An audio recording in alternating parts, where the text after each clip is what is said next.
no se consume en este país va a exportarse para alimentar chanchos en China. Quiere decir que, suponiendo que todo el resto de lo que se produce en el 35% de superficie restante se consume en el país, solamente eso es lo que se destina para alimentar a los 40 millones de argentinos. Así estamos, consumiendo pollos criados contra natura, consumiendo cada vez más ganado de feedlot, consumiendo tomates que parecen de madera. Conversamos con Soledad Barruti, autora de un libro que se ha convertido, precisamente por sostener esta tesis, en un bestseller, Mal Comidos. Soledad Barruti.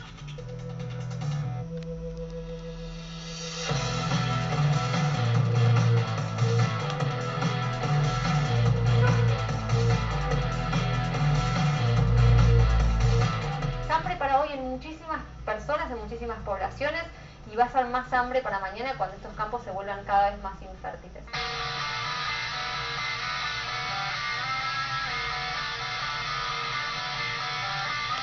Normalmente se dice que una sociedad es lo que come. ¿Hacia dónde vamos? ¿Qué vamos a hacer nosotros con lo que estamos comiendo? En un principio estamos siendo bastante más enfermos de lo que éramos. Somos el país con la mayor cantidad de chicos obesos menores de 5 años de América Latina. Eso es una estadística súper grave porque los chicos obesos tienen predisposición a la obesidad en la adultez. La obesidad no es la gordura nada más, viene aparejada un montón de enfermedades acompañantes.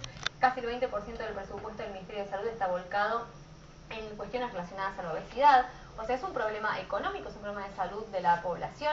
No tenemos que olvidarnos de las grandes víctimas más directas de este modelo productivo, que son las personas que están siendo fumigadas sistemáticamente por un campo tóxico. Y los que somos fumigados a distancia. Y los que somos fumigados a distancia. Que todos nosotros tenemos en nuestra sangre cantidades muy altas de agrotóxicos. Bueno, si hay algo que las personas a las que entrevisté en mi libro vienen a demostrar es que no hay un campo y una ciudad. O sea, nosotros somos el resultado de lo que ocurre en el campo una y otra vez.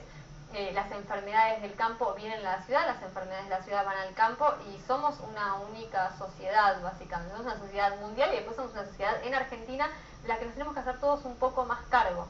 Estamos viendo de repente chicos fumigados y lo vemos como si pasara realmente en Marte. Y pasa acá, pasa en Chaco, pero también pasa en Los Toldos y pasa en un montón, en cada pueblo rural que hay en nuestro país, en donde son los que se arrojan nada menos que 300 millones de litros de agroquímicos por año. Creo que a los productores se los condena muchas veces como sujetos, cuando lo que hay que cuestionar justamente es el modelo, no son los sujetos y sus decisiones personales. Uno no puede criticarle a una persona que tiene un tambo y que va a pérdida desde hace no sé cuántos años que no se vuelque a la soja. O sea, ahí tiene que haber un Estado presente dándole las oportunidades a esa persona para seguir produciendo alimentos, lo que pasa con el trigo ahora. O sea, somos un país que cada vez produce menos trigo y que cada vez nos va a faltar más a quienes, a nosotros, los que lo pagamos finalmente somos nosotros esto.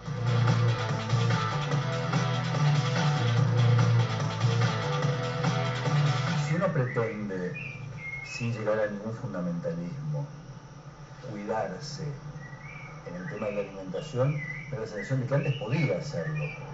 Ahora puede. El sistema productivo se jugó por entero en nuestro país a la intensificación y la industrialización. Entonces, cuando vos vas a un supermercado, lo más probable es que tu carne venga de un corral de engorde, que tu pollo venga de un criadero industrial, el salmón que compras obviamente viene de granjas industriales, las frutas y verduras seguramente vienen de invernaderos. No hay una humanización productiva, hay una industrialización muy profunda que se profundizó muchísimo, sobre todo en los últimos años, con el crecimiento de la soja, que ocupa casi el 60% de nuestras tierras cultivables. Es a la intensificación productiva, a producir mucha cantidad de alimentos en el menor espacio posible, en el menor tiempo posible. Y eso va a detrimento directo de la calidad de los alimentos. El moderno sistema de producción y de distribución de los alimentos es tremendamente contraproducente.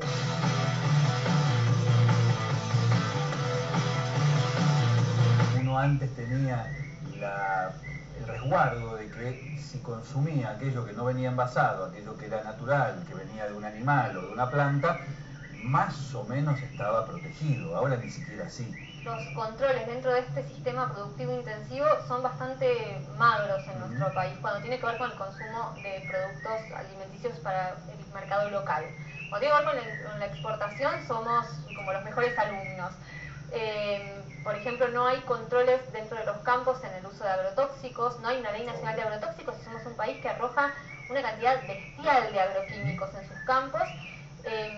No hay un control, o sea, se busca una intensificación y un aumento de la producción permanente sin ver cómo se realiza ese aumento de la producción, ¿no? El premio está en el resultado numérico.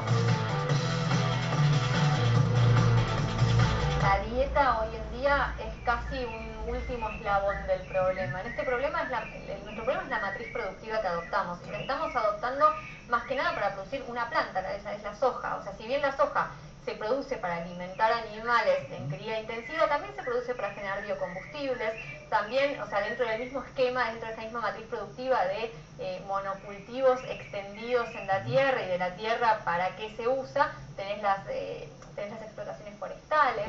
O sea, hoy en día las plantas, la producción de plantas es muy nociva, destruye ecosistemas, destruye la posibilidad de refertilizarse La esos soja suelos. es una metáfora. Exacto, es un símbolo de época total y es la explicación detrás de un montón de degradaciones, no solamente ambientales, sino también sociales, culturales. La soja no requiere mano de obra, es una cantidad de personas expulsadas del campo cada vez más grande y nuestros suelos, cada vez que un cargamento de soja se va de nuestro país hacia el exterior, se van un montón de cosas del suelo, Por ejemplo. Agua, por ejemplo, y por ejemplo fósforo, y por ejemplo nitrógeno que después se agrega en forma artificial, y ese agregado artificial del nitrógeno también genera un montón de efectos sobre la naturaleza. Estamos en un momento en donde estamos jugando al filo de la explotación productiva. Cuando vos decís estamos, sí. Estamos la Argentina, estamos América Latina con esta lógica extractivista y dependiente de la venta de commodities, estamos el mundo entero porque esa lógica extractivista depende a su vez de que exista Monsanto y Monsanto necesita de países como la Argentina. ¿Quiénes somos ese estamos? Nosotros producimos la comida para los animales en China, eso es así, o sea, el 90% de la soja se va a China para que la coman animales o para que se haga biocombustible. Ni siquiera chinos. Ni siquiera chinos, los animales, y después como los chinos nos relegaron a un lugar hiperperiférico de la producción. El 70% de las tierras cultivables en el mundo son para plantar transgénicos, para darle de comer animales, cuando 25.000 niños se mueren de hambre por día. Ni hablar de lo que tiene que ver con el uso del agua, el despilfarro que significa, la erosión de la tierra, entonces la contaminación de la tierra, la contaminación del aire. Yo diría que desde el punto de vista ecológico la cría de animales para comida es un absoluto desastre. Me parece que la Argentina es un país que viene muy demorado en estas cuestiones críticas alrededor de la producción de alimentos. Es como que si uno va a hablar de alimentos siempre parece que estuviese hablando de dietas o de tendencias alimentarias y nunca de lo fundamental, que es qué es lo que estamos haciendo para producirlo. Curiosamente vos señalás que la Argentina es algo así como señera en lo que tiene que ver con la soja, y Marie-Monique Robin en el libro sobre Monsanto justamente lo que indica es que la Argentina es una especie de alumno directo de Monsanto, o sea, sí. Hemos llevado el modelo soja hasta su máxima expresión. Sí, y es increíble porque nunca nos cuestionamos desde el principio. La soja ingresó al país en el año 96, incorporando los documentos que presentaba la empresa sin siquiera traducirlos, sin atender a ninguna de las inquietudes que tenían los científicos que estaban en ese momento trabajando para el Estado, de las preguntas hiperpertinentes que podían tener.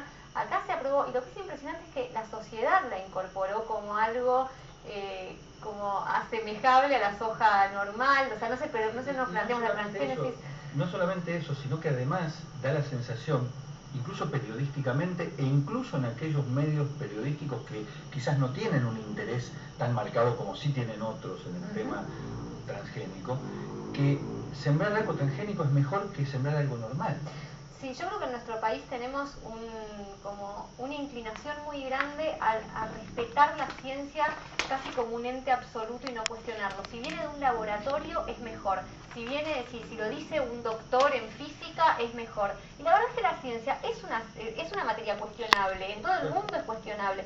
Entonces, como no plantear ese tipo de interrogantes nos vuelve una sociedad más ignorante. Cuando uno ve el acuerdo que hay entre las organizaciones científicas muchas veces y las industrias y cómo la ciencia trabaja para la industria antes que trabajar para el interés de las personas desde hace bastante tiempo, y debería ser más cuestionable, debería por lo menos atenderse los interrogantes que puede hacerse una persona normal, desde el tipo, ¿es lo mismo comer un transgénico que no comerlo? Esos interrogantes en este país nunca fueron planteados, y si fueron planteados fueron absolutamente desatendidos porque ingresaron los transgénicos como Pedro por su casa, como en ningún otro lugar del mundo.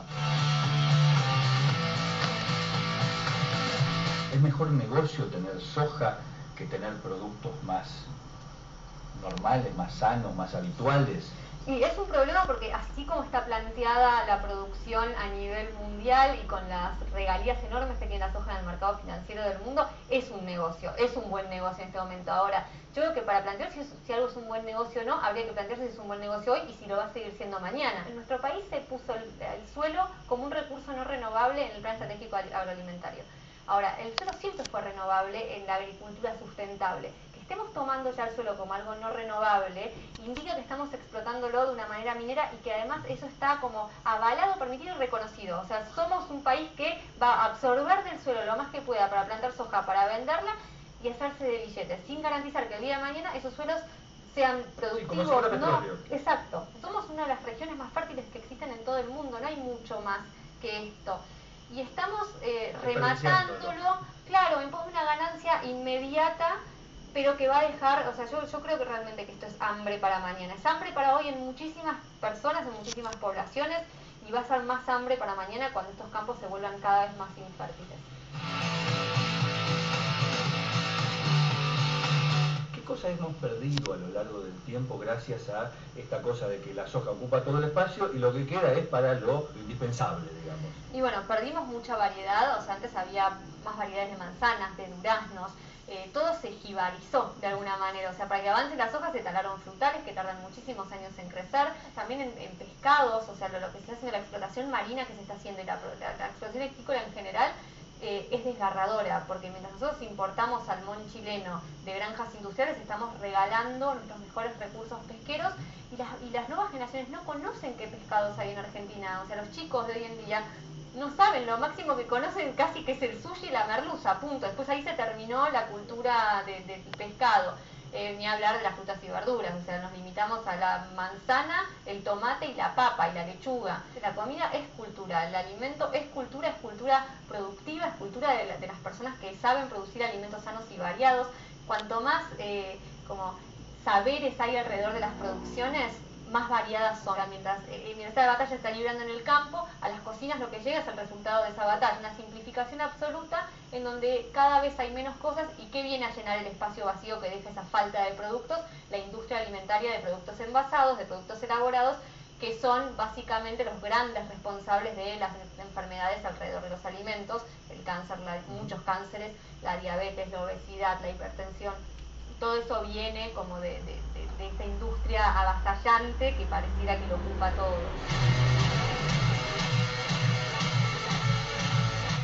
Ese ocupar todo que tiene hoy la soja como modelo, no solamente la soja como poroto, nos deja solo como alternativa al orgánico y no conduce además a que lo orgánico se convierta en necesariamente elitista y caro, además, porque lo que tiene enfrente es avasallante.